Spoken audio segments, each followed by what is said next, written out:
depois que ele entra no organismo, ele meio que se transforma na forma de levedura e fogo. Ele fica em árvores, em troncos de árvores, solos, vegetais apodrecidos, musgos, fenos, e ele se desenvolve bastante em locais quentes e úmidos. Pode passar. O modo de transmissão da esporotricose para o ser humano. Eita, meu Deus do céu. Tipo assim, ele. Como é que posso falar? Tipo assim, é muito fácil, Por quê? O animal que ele tiver com a esporotricose, né, o gato, por exemplo, que é o maior disseminador da doença, ele pode passar pelo ser humano. Tipo assim, o ser humano ele pode tocar na ferida do animal, né? E depois eu vou falar mais dessa ferida. E aí ele pode pegar pelo contato com a ferida, ou então o animal, ele pode, né, o gato, ele pode arranhar ou morder tanto o cão quanto o ser humano, e aí pode passar também. E também o ser humano, ele pode, ou então o gato também, e gato é mais comum de pegar essa doença quando ele vai, por exemplo, ele vai fazer as excretas dele, e aí ele cava areia, pode pegar daquele jeito também, pode ficar na unha dele, e aí ele pode pegar, e quando ele vai afiar as unhas dele afiar as garras dele na árvore, nos troncos da árvore, ele pode pegar também, pode passar.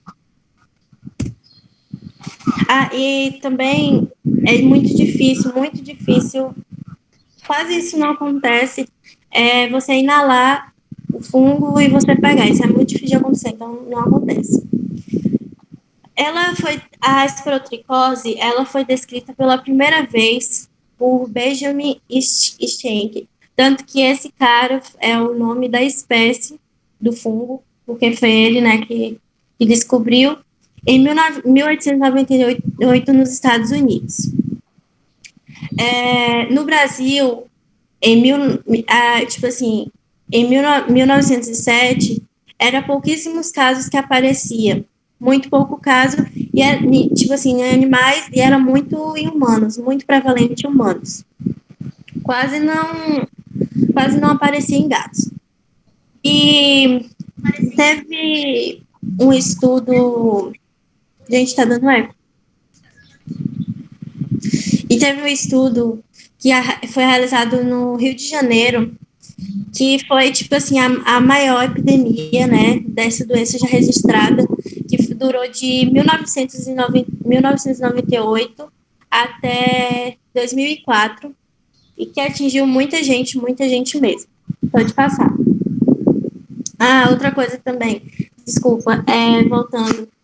O gato, ele tem um papel muito importante, tipo assim, para passar essa doença, porque gatos principalmente não castrados e que têm livre acesso à rua, eles têm uma facilidade muito grande de passar essa doença. Tanto que, em alguns estudos que eu estava lendo, pessoas que foram infectadas pela esporotricose tiveram algum contato com felinos que arranharam ou morderam, e aí passou a esporotricose, né, para a pessoa. E também pessoas que, agricultores, pessoas que fazem esportes, floricultores, não sei se fala, pessoas que cuidam de flores. Tem também pessoas que fazem esportes em locais, tipo assim, que tem muita vegetação, tem muita, jardineiros, isso aí, tem muita, e pessoas também com o sistema imunológico baixo, tem muita chance de pegar esporotricose. Pode passar agora. A patogenia. A esporotricose, tipo assim, depois que ela entra no organismo do animal, falar do animal, tá, gente? Do felino. Tipo assim, se tiver uma deficiência, né, na resposta imunológica, essa doença vai evoluir. Porque, tipo assim, vai depender de 3 fatores, né, da infecção, que é a resistência do hospedeiro, que é a resposta imunológica dele. Se estiver muito boa, ele provavelmente não pode progredir. A quantidade do inóculo, quanto, tipo assim, falar entre aspas, quanto ele adquiriu. Aí, mais ou menos isso. E a virulência do fungo, que é, tipo assim, a letalidade daquele fungo. E existem 3 manifestações clínicas da doença, que é a localizada e a cutânea linfática. A cutânea linfática é muito comum em cães. E a localizada, ela... Ai, deixa eu botar essa palavra. Ela... Tipo assim, a localizada, ela não vai pro sistema linfático, ela fica circulando. Pode passar. Os sinais clínicos. O principal que vocês vão ouvir falar, tipo assim, a doença do nariz de palhaço, é essa. E, tipo assim, essa doença, ela tem 3 formas, né? Que é a cutânea, que é da pele, a que mais aparece, linfática e disseminada, e a forma cutânea, não, tá, e a disseminada, E, tipo assim, os animais que ficam doentes da forma cutânea, eles apresentam essas feridas, né? Quando aí também pode apresentar, gente, alopécia, que é a perda de pelo em alguns locais, trouxas e ulceração. A forma disseminada vai aparecer também anormalidades oculares, neurológicas e linfáticas. E o animal também pode apresentar sinais clínicos como apatia, perda de apetite, perda de peso e febre. É autotemperatura, pode passar. Relato de caso. Gente, eu resolvi, que eu estava pesquisando sobre a doença, e eu vi nesse site um estudo de casos de esporotricose em felinos que era no município de Campos, em uma cidade lá do Rio de Janeiro. E eles utilizaram 100 felinos. Dos 100 felinos usados, 66 estavam positivos para esporotricose.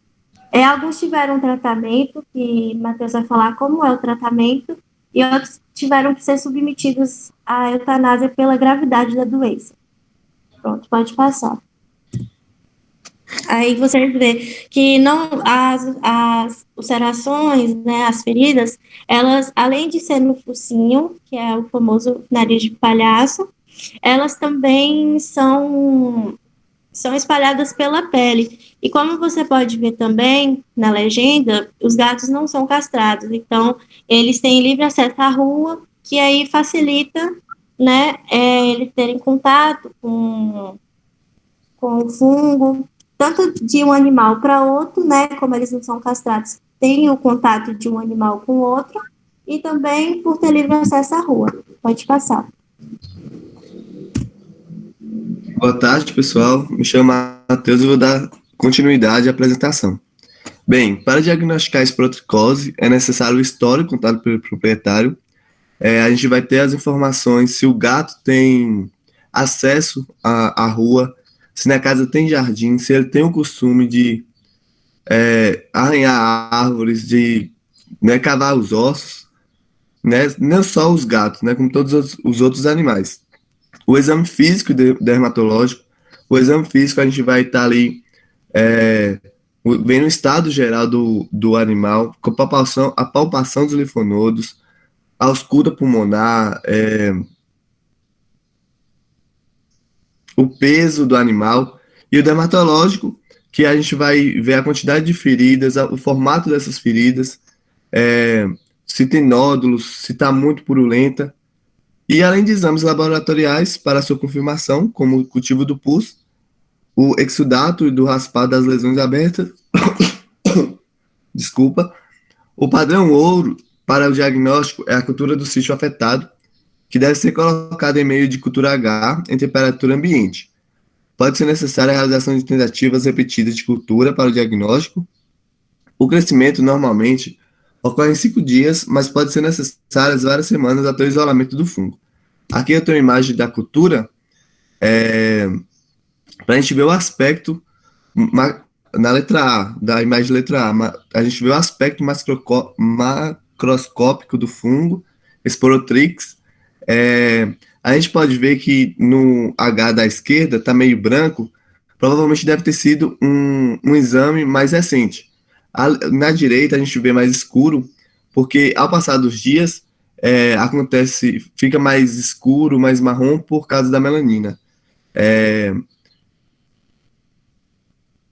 E as outras formas, como Morena falou, o fungo, ele é dimórfico e pode ter 2 formas, né?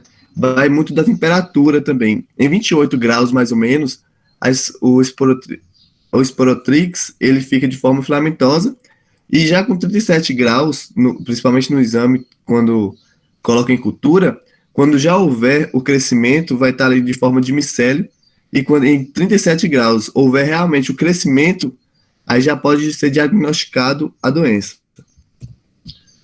Nós também temos exames laboratoriais.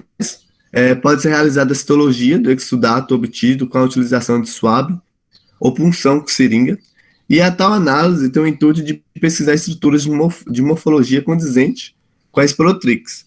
Na imagem aqui a gente vê uma morfologia da forma saprófitica ou micelial da esporotricose. Nós temos o diagnóstico diferencial.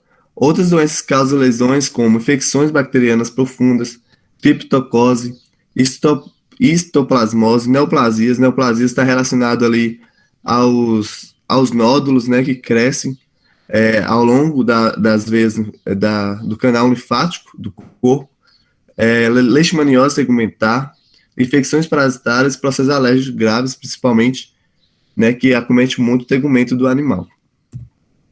Não só do animal, né, porque é uma zoonose, então acomete todo o rebanho aí. O tratamento, o mais conhecido é o intraconazol, usado tanto para o humano quanto para o veterinário. O uso sistêmico de 12 em 12 horas ou 20 em 24 horas, a dosagem de 50 a 100 miligramas por animal, vai depender bastante do peso do animal, da forma que está a doença, se está mais forte, se está mais fraca. Tem ação antimicótica e serve para dermatofitoses e micoses sistêmicas em cães e vários, né? Tantos outros animais como os humanos também. É ativo em infecções causadas por fungos e leveduras e pode ser utilizado no caso de dermatites e otites recidivantes associadas à malacésia ou em tratamento de longa duração. O intraconazol, ele, em todas as pesquisas que eu fiz, ele era o mais bem falado, sempre estava ali nas pesquisas, então esse aqui seria o mais certo a se usar, o que o pessoal mais usa. O outro é o iodeto de potássio. O pessoal usa o veterinário usa iodeto de potássio por ser uma forma mais barata e realmente ter uma eficácia também. Aqui eu trouxe uma pesquisa que foram feitas em gatos, né? Fiocruz, entre abril de 2010 e julho de 2011, foram submetidos à terapia com iodeto de potássio em cápsulas na dose entre 2,5 miligramas por quilo e 20 miligramas por quilo a cada 24 horas. A cura clínica foi obtida em 47% dos gatos, em 37% ocorreu falência terapêutica, 10% abandonaram o tratamento e 4% foram ao óbito. Então a gente pode perceber que a porcentagem que foi a óbito não foi um número tão grande, certo? Porque 37% ocorreu uma falência terapêutica, porém os que foram a óbito foi uma porcentagem pequena.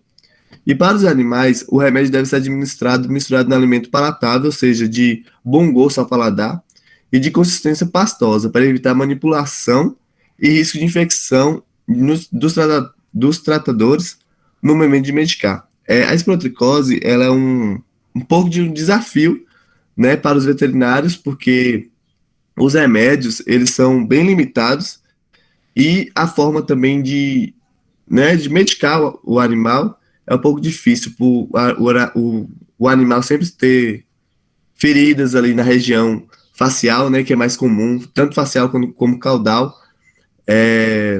sempre estar com luva, sempre estar com máscara, aventais, para fazer essa medicação. O critério adotado para definir a cura foi a cicatrização completa da lesão e remissão dos sinais clínicos inicialmente apresentados, e a terapia antifúngica pode ser mantida 2 meses após a cura clínica.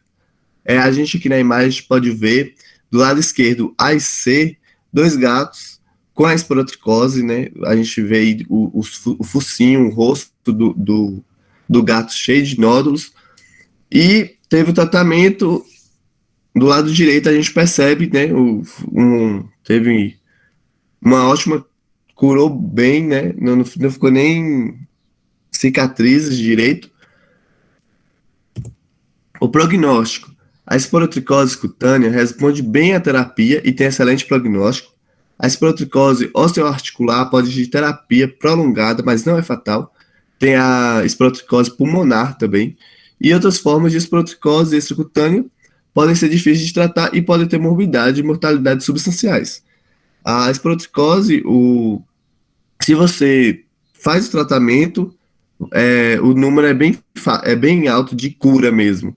Então, para o animal chegar a morrer, só se caso não ter o tratamento correto, ou então se demorar muito, né, para começar esse tratamento.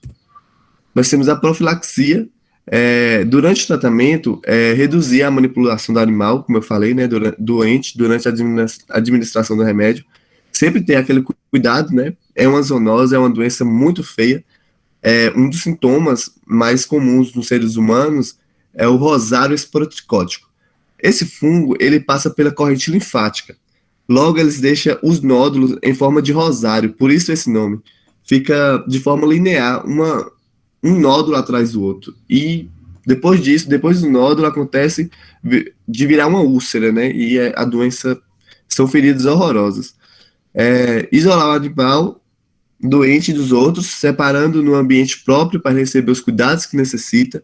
Em caso de animais doentes, não se deve enterrar os corpos e sim incinerá-los para evitar que o fundo se espalhe pelo solo.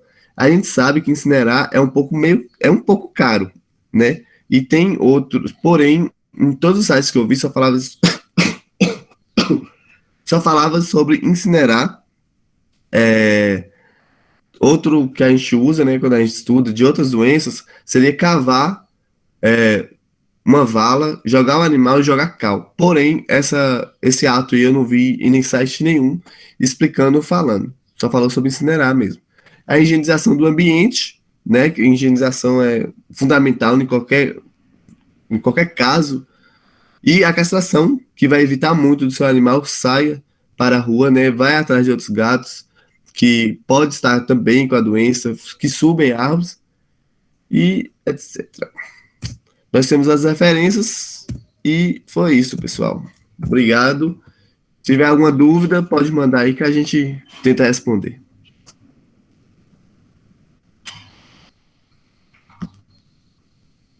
Vocês têm alguma dúvida, gente?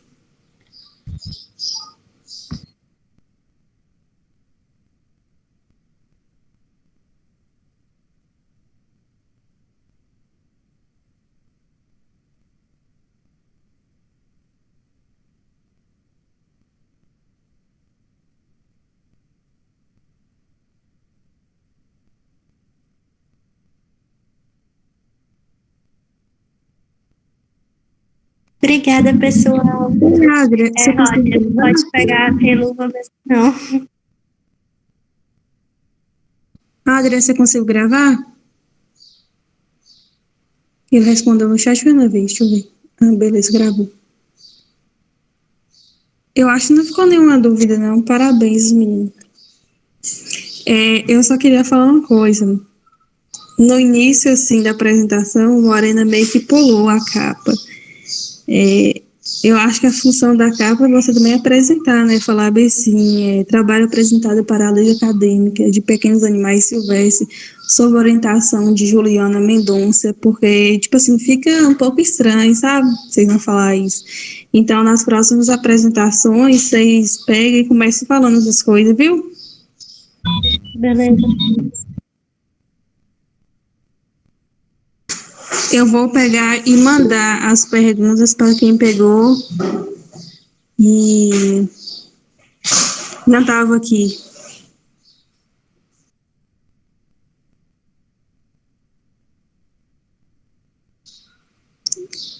Oi, Vitória. Ela falou Nina e não falou mais nada. Pode falar. Vocês que, ó, quem tá aqui e quiser pegar e responder, pode também. Mas as perguntas são para, tipo assim, para contabilizar a presença para quem não estava aqui, entendeu?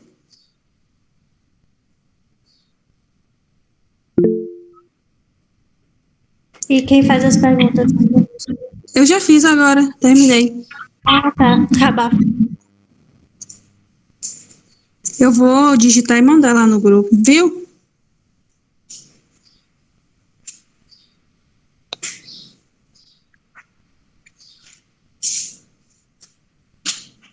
Tá bom, gente, eu vou sair aqui. Vou digitar lá. Valeu, obrigadão, pessoal. Tchau. Tchau. Beijo pra vocês. Bye.